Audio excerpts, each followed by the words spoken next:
Barang siapa mengasihi saudaranya, ia tetap berada di dalam terang. Bacaan dari surat pertama Rasul Yohanes. Dan inilah tandanya bahwa kita mengenal Allah, yaitu jikalau kita menuruti perintah-perintahnya. Barang siapa berkata, "Aku mengenal Dia," tetapi ia tidak menuruti perintahnya, ia adalah seorang pendusta dan di dalamnya tidak ada kebenaran. Tetapi, barang siapa menuruti firman-Nya, di dalam orang itu sungguh sudah sempurna kasih Allah. Dengan itulah kita ketahui bahwa kita ada di dalam Dia. Barang siapa mengatakan bahwa ia ada di dalam Dia, ia wajib hidup sama seperti Kristus telah hidup. Saudara-saudara yang kekasih, bukan perintah baru yang kutuliskan kepada kamu, melainkan perintah lama yang telah ada padamu dari mulanya. Perintah lama itu ialah firman yang telah kamu dengar. Namun, perintah baru juga yang kutuliskan kepada kamu, telah ternyata benar di dalam Dia dan di dalam kamu. Sebab kegelapan sedang lenyap dan terang yang benar telah bercahaya.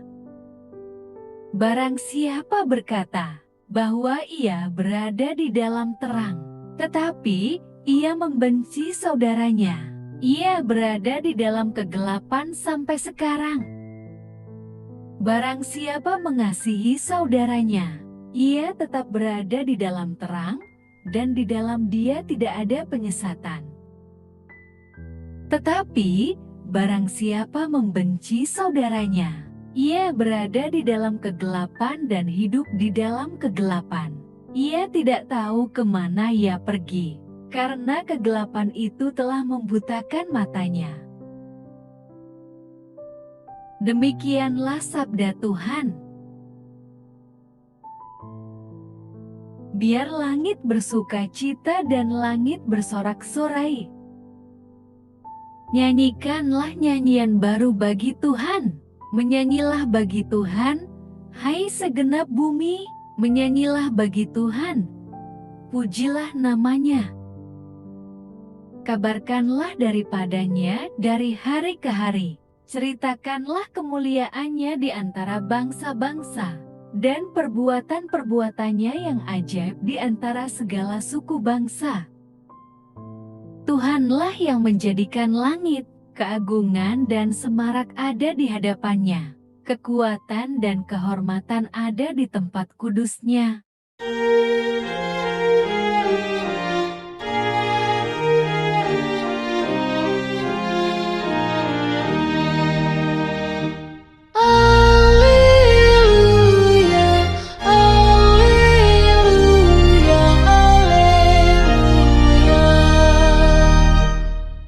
Kristus cahaya yang menerangi pada bangsa. Dialah kemuliaan bagi umat Allah. Alleluia, alleluia, alleluia.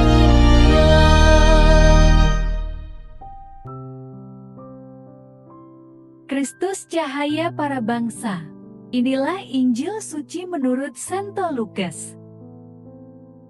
Dan ketika genap waktu pentahiran, menurut hukum Taurat Musa, mereka membawa Dia ke Yerusalem untuk menyerahkannya kepada Tuhan. Seperti ada tertulis dalam hukum Tuhan, semua anak laki-laki sulung harus dikuduskan bagi Allah. Dan untuk mempersembahkan korban menurut apa yang difirmankan dalam hukum Tuhan, yaitu sepasang burung tekukur atau 2 ekor anak burung merpati. Di Yerusalem seorang bernama Simeon, ia seorang yang benar dan saleh yang menantikan penghiburan bagi Israel.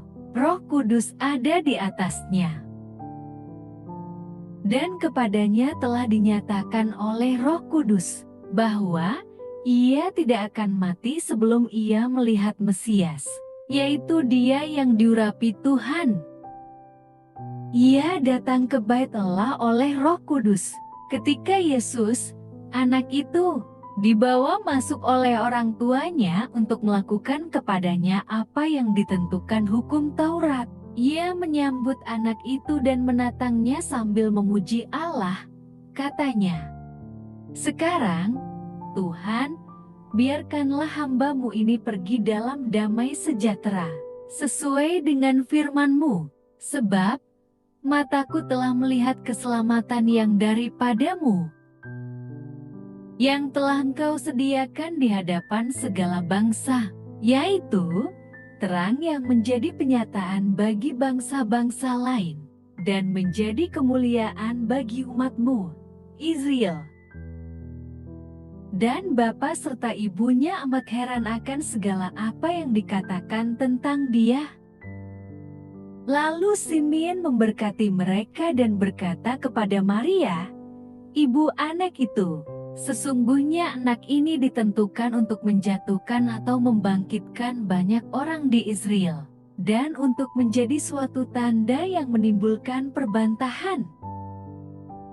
Dan suatu pedang akan menembus jiwamu sendiri, supaya menjadi nyata pikiran hati banyak orang." Amin. Demikianlah sabda Tuhan. Terpujilah Kristus. Bapak, Ibu, dan saudara-saudari terkasih, kelahiran Yesus Kristus mendatangkan kebahagiaan bagi banyak orang. Mereka adalah orang-orang yang percaya dan menanti-nantikan kedatangannya. Hal ini sama seperti dua orang tua bernama Bapak Simeon dan Ibu Hana. Selama hidup, mereka selalu menanti-nantikan kehadiran Sang Mesias, Anak Allah yang dijanjikan itu. Simeon orang yang benar dan saleh hidupnya. Roh Kudus menyatakan kepadanya bahwa dia akan terus hidup sebelum melihat Sang Juru Selamat. Ketika orang tuanya membawa Yesus yang masih bayi masuk ke bait Allah, Simeon segera menyambutnya sambil menatangnya. Dia mengucap syukur kepada Tuhan Allah.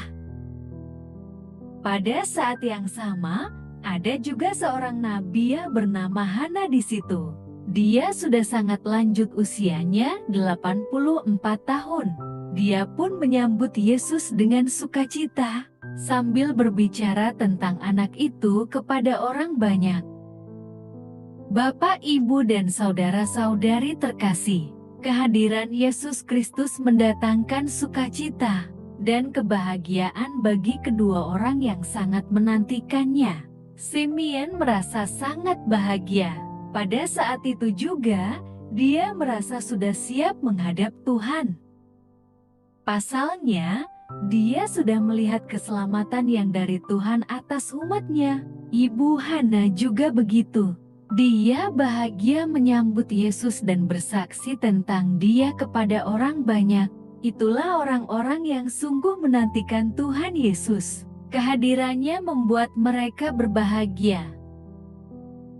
Demikian juga kehadiran Tuhan Yesus Kristus bagi kita.